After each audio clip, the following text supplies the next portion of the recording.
You're watching Apologia TV. Today we interview Colin Gunn, the documentary filmmaker of Wait Till It's Free, Indoctrination. Today we're going to talk about Obamacare, the national health care system, the corruption of it, and the biblical response to it.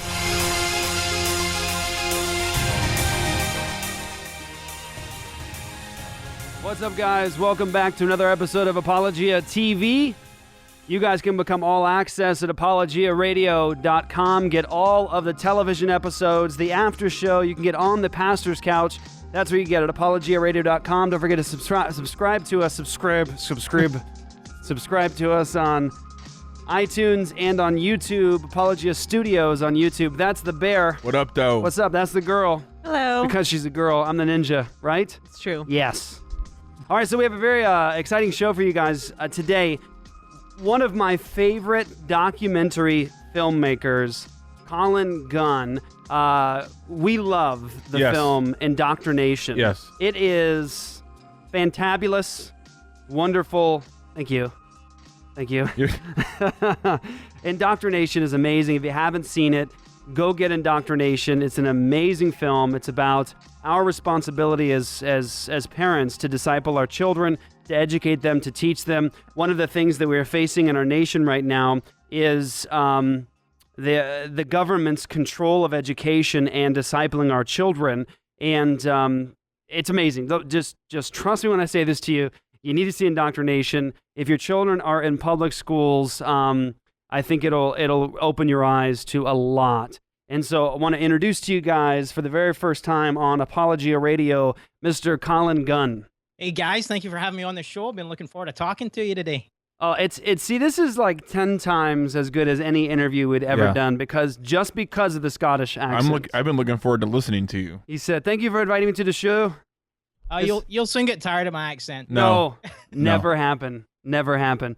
Well, we're excited to have you on the show. Colin, can you let all of our listeners know, and actually viewers know, what you do? You're a documentary filmmaker. Tell us about yourself and your productions. Absolutely. Well, I have a fairly unusual job. I'm a full-time documentary filmmaker. I've been making films for about 11 years now. We've made 6 films that we think are important for the Christian community. We started back 11 years ago with our first documentary film called Shaky Town about San Francisco homosexual politics. I was living out in the Bay Area at the time and working in the computer games industry, but I was looking for something that I could do for the kingdom of God that was more purposeful maybe than video games. Even though I still like video games, I was looking for something that was very constructive, but also very creative. And I found documentary films, and I haven't left the documentary films. I never planned to. I think it is one of the best opportunities for someone with limited skills like me, which are just, the combination of my favorite things, being creative and being artistic and then arguing with people, combining those together in documentary film. And that's what I love about it. So we made Shaky Town, and then we made a bunch of films in between. But the last 2, as you've mentioned, Jeff, are Indoctrination. These are our 2 most important films in a sense, Indoctrination and our new film, Wait Till It's Free. And I think we do our very best to communicate a Christian worldview, which covers aspects of liberty and what we want to say to American culture. I'm not an American. I have the benefit of being an outsider looking in. So I think I have an advantage to an extent of saying, this is what I see coming into your culture. I'm an outsider, but I'm able to look around and see, what does the big yellow bus mean?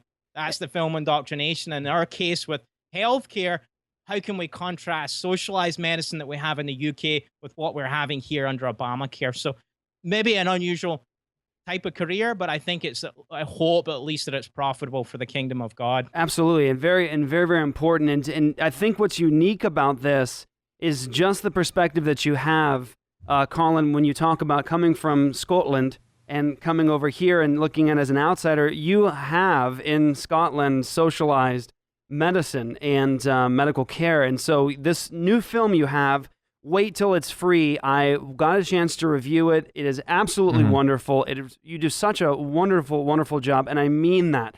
There are people who make documentary films that aren't skilled, I think, in the way that you are. You have a gift for this, and I want to go ahead and let our listeners listen or watch this clip. This is from Wait Till It's Free by Colin Gunn. A hospital issues a bill for $100,000, and the insurance company, through their PPO, reprices it to $20,000. And then they write in to the employer group and say, we've saved you $80,000. And now you can pay us a percentage of that $80,000 savings. The hospitals are happy to accept $20,000 for a $100,000 bill because that $80,000 fictional loss helps them maintain that fiction of their not-for-profit status, and it goes into their uncompensated care pool that they then stick to the taxpayers and get a rebate on that really nobody talks about. I call it the uncompensated care scam. Because to the extent the hospitals claim they lost money, they actually made money. When hospitals wave their charity flag and say, well, but we take care of the indigent, they don't really. While they're waving the charity flag with one hand, they're fleecing the taxpayer with the other hand. So, Colin, just quickly before we come into our next commercial break, quickly give us a snapshot of the issue that you deal with of corruption in the healthcare system that sort of serves as the springboard of the entire discussion about what we can do to regain our freedom in this area of healthcare. People need to understand the American healthcare system is essentially a crony capitalist system. Now, I hate socialism, but what's worse than socialism? Well, one thing worse than socialism is crony capitalism, where big entities, big financial entities use the power of the state, the government, to deliver money into their own coffers. And this is what's happening with Obamacare.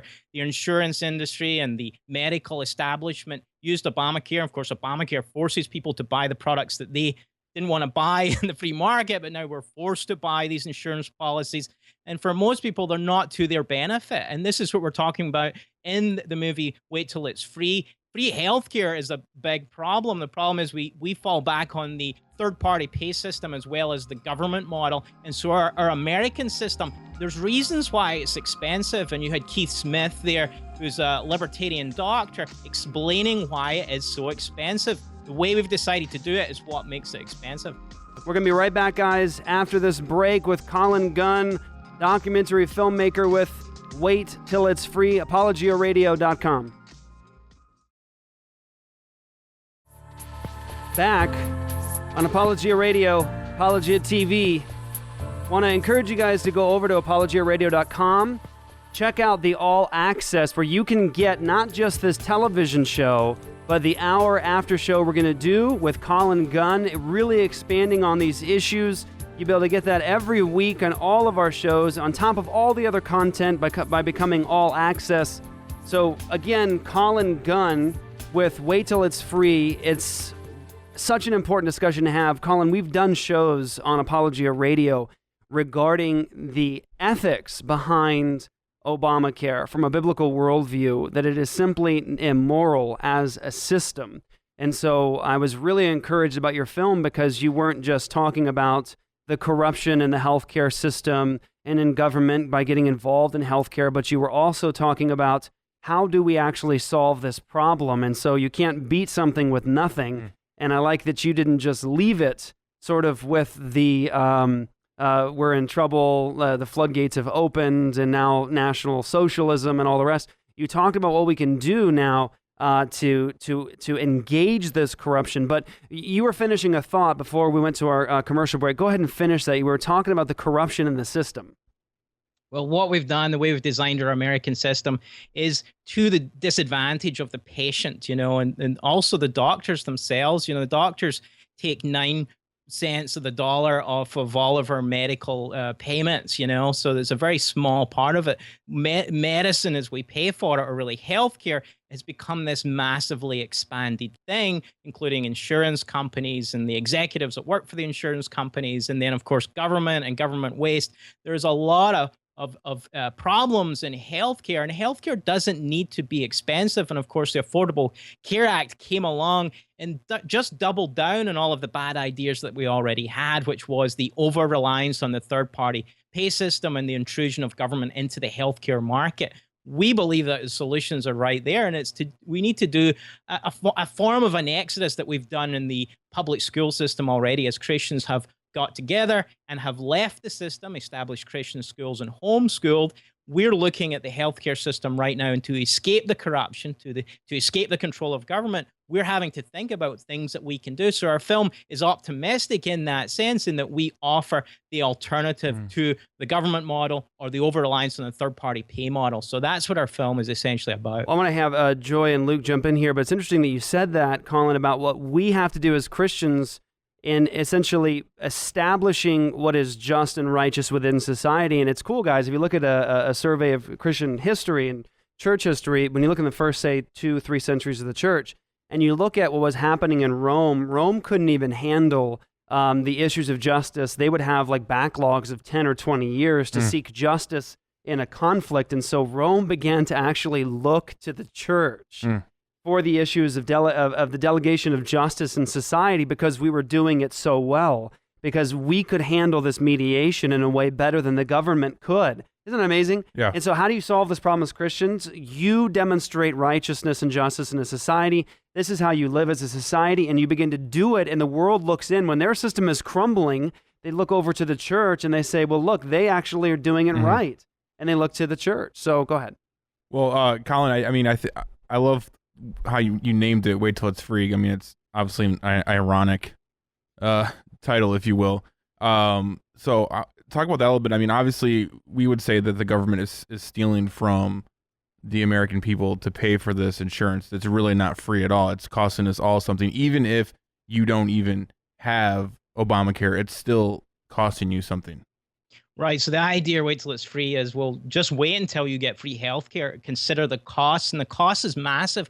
The cost actually might be your own life, as we covered when we went to the UK to talk about the single payer system. When someone else pays, they get to call all the shots. And that's the crisis right now, is that essentially government will begin to ration care. It already has. And that's obvious under the Canadian system and the UK system. That's so when you get something for free, of course, that's an illusion, because you're paying a lot of money for it in your taxes, with Canada and Britain having higher taxes than most of the rest of the world. And we look at the amount that you pay in, the actual amount you get back in terms of care is vastly diluted. Part of the problem is what is healthcare? We can't even agree on that with the unbelievers. Our concept of healthcare is a broken leg or a heart attack. Their concept of healthcare is abortion rights, eugenics, euthanasia, lap band surgeries, sperm banks for lesbians. That was another thing I heard, tattoo removals, things like that. All of these things that they give for free on the National Health Service is what they call healthcare. And it'll be the same thing here under Obamacare. Christians will be forced to pay for the lifestyle choices of other people. And of course, the lifestyle choices we talk about in the film are particularly dangerous lifestyle choices that really they shouldn't be doing, but we create more moral hazard by giving them welfare, which actually gives them a reason to continue risky behavior. So that is a problem we're looking at. It's a little bit complicated for some to get first time, but that's the root of the problem, is how you pay for healthcare has everything to do with the kind of service that you receive. So if you get the government to pay for it, it's a different kind of service. It's not what we think when we go and buy medical services. I just wanted to say I really like that you sort of you get into the general corruption of health insurance. It's something, growing up, my mom worked for a very well-known health insurance company. She's an RN. And she, as a kid, I was probably really young, like maybe like 6 or 7. And she explained to me how health insurance worked. And it was like, I think I basically responded with like, I thought doctors were trying to help people. I was like, how does this system help anyone? Like, it's so expensive. How can it help anyone? Yeah. It does. The way we've decided to pay for it there is the most expensive way to pay for it. The problem is that the person who's purchasing the medical services don't care about the price. The person who's selling the medical services, the doctor, also doesn't care about the price. So you've got the worst circumstance for escalating costs when you have two people in a room negotiating who don't care about the actual final cost. And that is why our healthcare has gone up over the years. And now Obamacare just doubles down by forcing us into the insurance model. Insurance by design, or the idea of insurance, is not necessarily bad, but we don't have true insurance. They call it insurance, but it's more like prepaid medical care, and it's very redistributive. It's like socialized medicine. So when you buy a policy on the Obamacare exchanges, you're agreeing to really subsidize other people's health problems. And that's to the damage of people who are young and fit. So all of these young and fit people, you probably saw Obama on Between Two Ferns, with Zach Galifianakis promoting it. Yeah. He was marketing it to young people because it's a terrible choice for young people to buy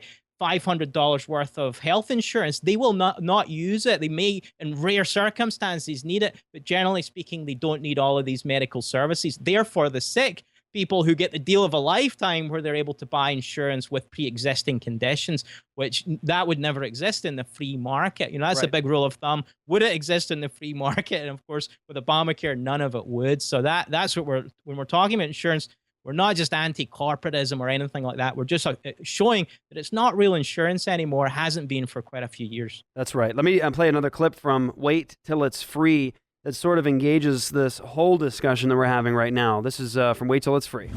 If a man chooses to become a woman or a woman become a man, Portland Mayor Sam Adams says city health insurance should cover it. Costs for counseling, medicines, and gender surgeries can total tens of thousands of dollars. Allowing transition-related care is absolutely vital to allow transgender people to live full, good lives. What you choose to do with your life should not be forced on others, including the cost. This advertising for Obamacare reveals some behaviors that your insurance is meant to cover. You see, one of the problems with sin is that it's expensive, but nobody wants to be personally responsible to pick up the costs.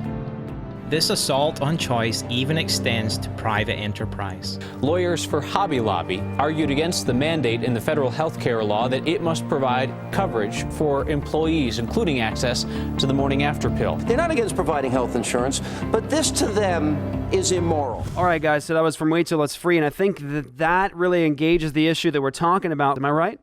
Absolutely. So when you subsidize anything, and of course we know welfare and how that works, it actually subsidizes non-work, and guess what happens?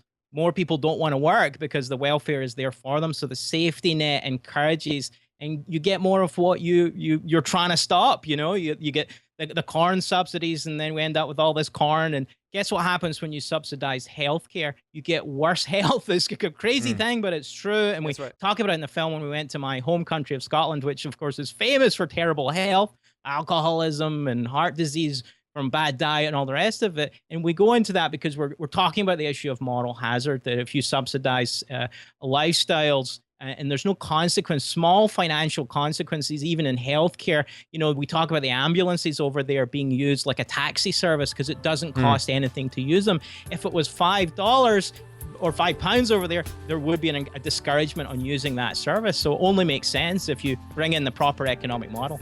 Absolutely. Fantastic discussion. Love to have it. And I think what you guys are going to be very excited about is where Colin takes us in Wait Till It's Free, which I like what you said, that it's an interesting title because what is everyone trying to aim for? Free healthcare. Right. And this is legit. Right. And so it's exciting. We've been looking for an answer, Colin. We've been looking for an answer. And I think you found it.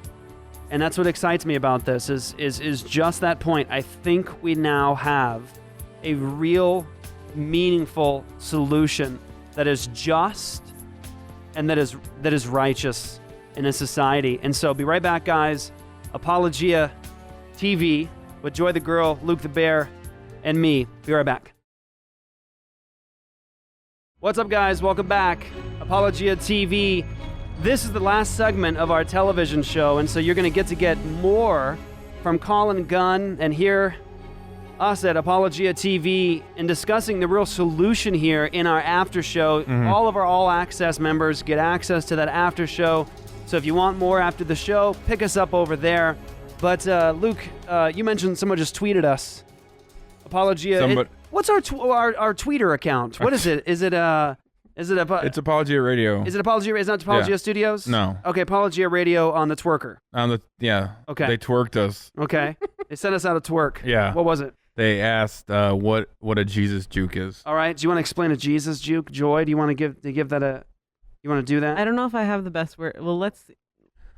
Basically, it's it's when somebody answers in a way. So, like, if you love Jesus, you would do that better. The radio show right now. Imagine if you worked as hard on your relationship with God, right, as you do on this radio show. There you go. Right. There's an example. That would be like a Jesus juke. Yeah. You're in the middle of something and someone leaps in and goes, Yeah. man, I wish we read our Bibles as much as we watch that Especially TV show. if it's like not a very serious discussion and someone like You're just being a human and like relatable, and you're just being a person, and then someone's like has to make it all super Christian-y. So we're back now, Apologia TV. Let's watch another clip. People are fanatics about Amazon. They're fanatics about Apple. They're fanatics about their favorite restaurant. Like, because these businesses recognize they're working for the consumer and they've got to do a good job or they're going to lose their business and they're going to go out of business. But when you give these things to government, let's just be honest, they have a history of just stinking at running business. Every time the government has put their hands on something by way of a business model, they just absolutely destroy it. Yep. And one of my favorite clips from the film was from the CEO of Whole Foods. It is just absolutely amazing. I love how he describes this. And history shows us that top-down governmental solutions to problems don't really work. They don't solve the problems. Capitalism solves problems. Business solves problems. Entrepreneur solves problems because creativity and creative solutions come up. Now, most of them don't work. I want to know, just real fast, we'll play through this in a second, what our worldview is doing coming out of his mouth. You know what I'm saying?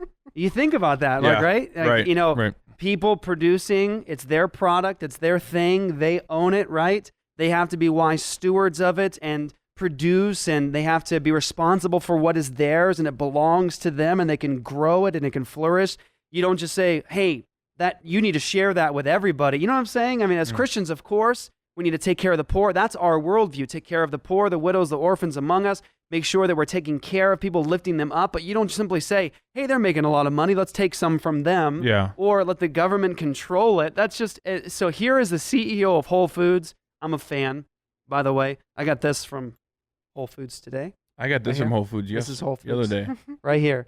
This is, did you get Some that too? kombucha, yeah. Some kombucha. I don't And have anything from this Whole is Foods, yerba but I mate. do love Whole Foods. This is yerba mate, and I think I have some bacon down here somewhere I got from Whole Foods from this And morning. you know the amazing thing about Whole Foods? What? They're not cheap. And yet I still want to shop there. Yes. And let me just give a little tip to everybody in the television land. A tip about Whole Foods Hot Bar. Okay, now don't tell this to the CEO or we're done for. The Whole Foods Hot Bar in the morning for breakfast, they cook their pesticide-free and all the thing, whatever. Stage 4.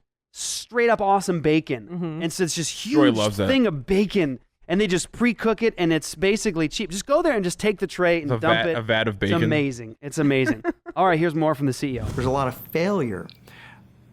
That's the beauty of capitalism. The bad ideas get competed out of the marketplace. But when government comes up with a bad idea, there's no way to get rid of it. In fact, they just say, we just haven't been given enough money. Great example is we're signing up for these health exchanges, except it doesn't work. Why doesn't it work?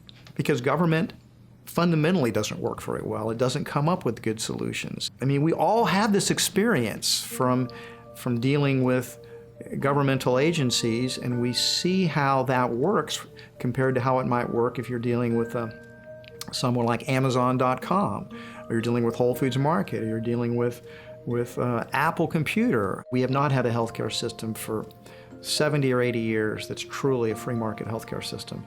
If we allowed that type of competition to occur, if we really allowed entrepreneurs to compete, it would be amazing how quickly we would solve these problems. I mean, within a decade, the world would be transformed.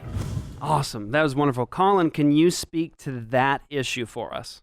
Yeah, first, Jeff, I wanted to point out that you said something that's key to the philosophy of our filmmaking, and that is having someone else present our philosophy, but in their words. When we go, the big mistake in filmmaking, I tell this to a lot of documentary filmmakers, is you have an opinion, and the mistake that most Christian filmmakers do is they go and find 10 of their friends with the same opinion, film them, and make a documentary film. Oh, yeah. My job is to bring witnesses to testify to the truthfulness of what I say, following a biblical pattern that, if you want to prove something is true, bring the eyewitnesses, bring the expert witnesses. And people like John Mackey, they don't have the same ideology as me, except on this issue. They have exactly the same philosophy as me. Right. So we go to them, and they say it better than me because I'm just the journalist. I'm just the filmmaker.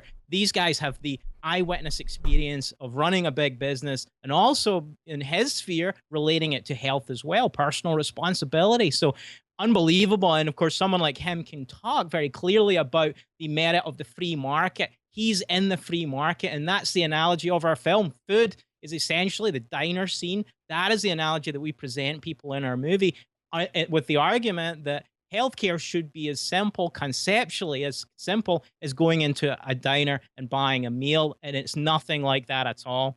So that's what we're trying to engage people on, to think differently. And I think that's what John Mackey does brilliantly there. I absolutely agree. And I think that we have to really start expanding our vision and the scope of our reach by really doing what you've done here and appealing to these people that are respected in the world that do these sorts of things, that are really adhering to what are biblical principles. And they may not actually be Christian, but it demonstrates that if you live according to God's principles, you experience blessing.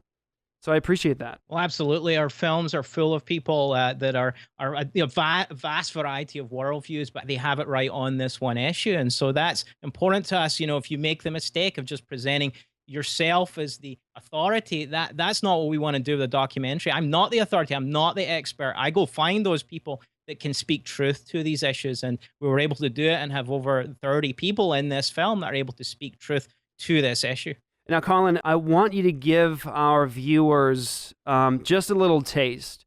Just give them an idea of what you talk about in terms of the solution to this crisis. Right. It's right to call it that. It is a crisis. And let me just say this. We don't have the money to pay for this. We are already in debt. We are going off a cliff, fiscally speaking. We can't pay for this. It's a crisis. It will end. Families that live like this, families that raise their debt constantly, who do not make cuts, families that do this, we know those families break apart financially. Any business that follow the model our government goes out of business. It's inevitable. We tell people that you're going to go out of business. You can't continue to do this. You don't have money coming in. You're raising your debt. You're raising all of this stuff. You're not making cuts. You're going to go out of business. Our government is going to go out of business. And so what's the solution, Colin? Well, the solution is similar to the solution that I've talked about in indoctrination, which is get the exodus, leave the system, and establish your own system based on a Christian worldview. And that's what you need to do with medicine. And we've covered several areas that's happening within our culture right now. And so that's why it's an optimistic film. We're looking at capitalism, letting capitalism work properly, and seeking medical services within the free market, including going abroad to buy cheaper medical services. We talk about personal responsibility, looking after yourself, looking after your family's health, not needing the medical services in the first place is a big part of this. And then other alternatives to the third-party pay system or the government pay system, like Samaritan Ministries, which I use, which is a cost-sharing ministry that works really well, and it's Christians paying for other people's healthcare needs. Along with that, we talk about the biggest responsibility in relation to healthcare is always going to be the elderly. That's where all the expensive is, regardless of how you decide to do it. And so taking care of our elderly relatives is a huge part of the healthcare story. All right, guys. That's the bear. Peace. You see why. He's fuzzy and large. It's easy to call him that. And that's the girl because...